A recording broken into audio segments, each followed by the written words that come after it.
Gubernur Sumatera Selatan Haji Herman Deru melalui Asisten 3 Bidang Administrasi dan Umum Kurniawan bersama Wali Kota Lubuk Linggau Haji SN Pranaputra Sohe meresmikan Gedung Palestina Pondok Pesantren Uswatun Hasanah.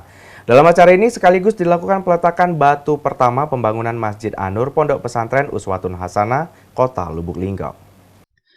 Selasa 22 Agustus 2023, Pondok Pesantren Uswatun Hasanah meresmikan Gedung Palestina. Peresmian dilakukan oleh Gubernur Sumatera Selatan Haji Herman Deru melalui Asisten 3 Bidang Administrasi dan Umum Kurniawan bersama Wali Kota Lubuk Linggau Haji SN Pranaputra Sohe.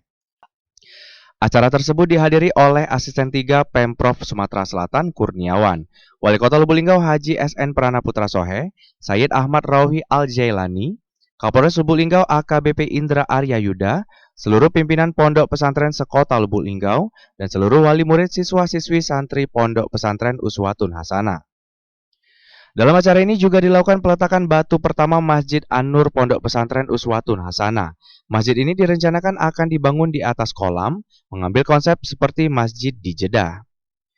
Pimpinan Pondok Pesantren Uswatun Hasanah Ustadz Ahmad Fikri menyampaikan, Alhamdulillah bersyukur kepada Allah Subhanahu wa Ta'ala sesuai dengan harapan mudah-mudahan berkah bagi kita semua.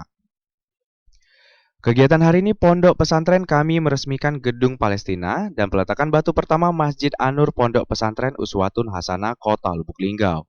Untuk keseluruhan siswa-siswi Uswatun Hasanah Alhamdulillah berjumlah 592 orang.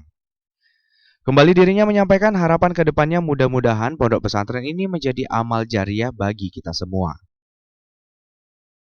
Ya, kita peresmian Gedung Palestina dengan peletakan batu pertama Masjid An-Nur Pondok Pesantren Modern Uswatun Hasanah.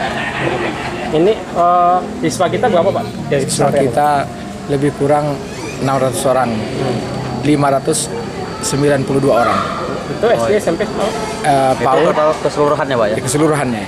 Itu kita dari PAUD, SD sama Dini Takmilia. Oh, iya. Terus harapan kita ke depan berapa? Ya, mudah-mudahan pondok pesantren ini menjadi amal jariah kita bersama. Ifal Walbarodi, Silampari TV melaporkan.